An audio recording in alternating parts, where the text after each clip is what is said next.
तहरीक इंसाफ के एक वर्कर हैं शहबाज गिल साहब, जो अमेरिका में बैठे हुए हैं।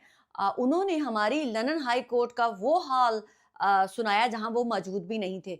हम चारों दिन वहां पर कोर्ट रूम के अंदर मौजूद थे। हम अपने कानों से सुनते भी रहे और अपनी आंखों से देखते भी रहे कि वहां पर क्या हुआ और क्या नहीं हुआ। लेकिन शहबाज गिल साहब ने वो कहानी सुनाई जो शायद उस अदालत के अंदर हुई ही नहीं थी। ये कि शहबाज गिल साहब, आपको किसने ये इख्तियार दिया है कि आप वो बातें लंदन हाई कोर्ट के साथ मंसूब करके अपनी ऑडियंस को बेवकूफ बनाएं जो कभी हुई ही नहीं थी। 5 मिनट गुजरने के बाद ही आदिल राजा साहब का तमाम भाषण, रटा रटाया जो सबक था, वो हो गया खत्म। उसके बाद उनकी जबान लड़खड़ाने लगी और शाहिद की बजाय जब उन्होंने तकरीर झाड़नी शुरू की तो कोर्ट में मौजूद वकला ही नहीं, जज साहब भी बोल उठे कि आप गैर मुतल्लिका जो केस से बातें हैं वो इस अदालत में रिपीट मत करें। आप सिर्फ वही बातें करें जो इस केस से रिलेटेड हैं, क्योंकि ये केस किसी इदारे से रिलेटेड नहीं है बल्कि दो अफराद के दरमियान है, Adil Raja and retired brigadier Rashid Nasir. तो आप अपनी सियासी बातें अदालत में करके टाइम वेस्ट मत करें, उन्हीं सवालों का जवाब दें जिनके इल्जामात आप पर लगाए गए हैं। जज साहब जो थे वो बार बार आदिल राजा को इंटरप्ट करते थे और रोकते थे और कहते थे कि केस से गैर मुतल्लिका सवालात मत लाओ। लेकिन आदिल राजा साहब को सियासी तमाशा करने का बड़ा ही शौक था। उन्होंने करने की कोशिश की भी की, उसके बाद लड़खड़ाए भी। उनकी जबान, उनकी बॉडी लैंग्वेज जो है वो साथ देना छोड़ गई थी। लेकिन बार बार उनको जब कहा गया कि शवाहिद कहाँ हैं, आप वो सोर्सेज की गर्दान तो अलाप रहे हैं लेकिन शवाहिद कहाँ हैं। अदालत के अंदर जो जज ने बुलेट पॉइंट्स, जो जो वकला ने और जज ने वहां पर अदालत के अंदर लंदन हाई कोर्ट में, शहबाज गिल साहब आपके लिए भी जरा थोड़ा इन्फॉर्मेटिव है, आप भी जरा ध्यान से सुनिएगा। मैंने पॉइंट्स लिखे हुए हैं ताकि मैं लफ्ज इधर से उधर ना कर दूं। आदिल राजा साहब को इवन जज साहब ने ये कहा कि जब आप सोर्स से बात करते हैं तो कुछ आपके पास प्रूफ होंगे, कोई फोन कॉल्स होंगी, कोई स्क्रीनशॉट्स होंगे, कोई डायरी होगी, कुछ होगा जो आपके पास हो। तो आदिल राजा ने कहा हाँ हाँ मेरे पास एक डायरी है। तो जज साहब ने कहा कि वो डायरी आपने कोर्ट में क्यों पेश नहीं की? कहते हाँ वो मैंने पेश नहीं की डायरी। तो उसने कहा कि उस डायरी के अंदर कुछ शवाहिद हैं ऐसे जो आप कोर्ट रूम में पेश कर सकें? तो आदिल राजा साहब ने कहा था कि नहीं नहीं, उसके अंदर कुछ ऐसे शायद नहीं है जो मैं इस कोर्ट रूम में पेश कर सकूं। आदिल राजा साहब ने खुद माना था कि वो एक लोअर मिडिल रैंक के ऑफिसर थे। तो सवाल ये पैदा होता है कि आदिल राजा साहब, जब आप एक लोअर मिडिल रैंक के ऑफिसर थे तो आपने पूरी पाक अफवाज पर उंगलियां कैसे उठाई और आपको इख्तियार किया था? यानी कि आपके पास वो इंफॉर्मेशन ही नहीं थी। ये जज साहब ने भी आपको बार बार कहा था कि आप अगर, जब ब्रिगेडियर राशिद नसीर के वकील ने कहा था कि आपका रैंक बताया, आपका रैंक बता के जब आपको आपकी असल पोजीशन बताई तो उसके बाद आप कितने तिलमिलाए थे कि एक लोअर मिडिल रैंक का ऑफिसर कैसे इतनी हाई और सेंसिटिव इंफॉर्मेशन रख सकता है, क्योंकि उसके ऊपर बहुत बड़ी कमांड अभी बाकी होती है। तो आपका वो तमाम सारा खेल तमाशा जो था वो ट्वीट्स तक ही महदूद था। आपकी जो ब्रॉडकास्ट होती थी उसके ऊपर था और लोगों के ऊपर तशद्दुद करके जो उकसाने की बातें थी उसी के ऊपर था। जज साहब ने आदिल राजा साहब को दो टोक बार बार कहा था कि इंग्लिश अदालतें सिर्फ शवाहिद पर बिलीव करती हैं।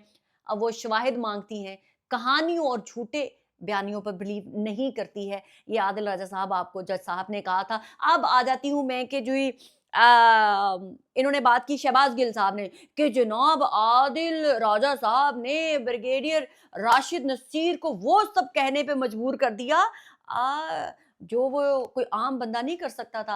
शहबाज गिल साहब, जो आपने कहानी बताई कि ब्रिगेडियर राशिद नसीर साहब ने अदालत में ये कहा कि मैं लंदन में जॉब करना चाहता था। आई एम श्योर आपको आपके ही बडीज जो अदालत में कटहरे में खड़े थे, जो शवाहिद तो पेश नहीं कर सके थे, उन्होंने ही सुनाई होगी। तो हम आपको पूरा किस्सा सुनाई देते हैं। शहबाज गिल साहब अदालत के अंदर ऑब्वियसली जब एक मुद्दई होता है और उसके सामने कटहरे में वो शख्स होता है जिसके खिलाफ इल्जामात होते हैं, तो डेफिनेटली अदालत उनसे भी पूछती है कि ठीक है, आपने हत्या की इज्जत का दावा तो किया हुआ है लेकिन आप उससे डैमेज कैसे हुए? ये एक जेन्युइन सवाल था और ऑब्वियस था, जज साहब ने ये सवाल पूछना ही था जिसके शहबाज गिल साहब आप बहुत अच्छी तरह से जानते हैं कि ब्रिगेडियर राशिद नसीर मेरी और आपकी तरह वेले और नल्ले तो थे नहीं।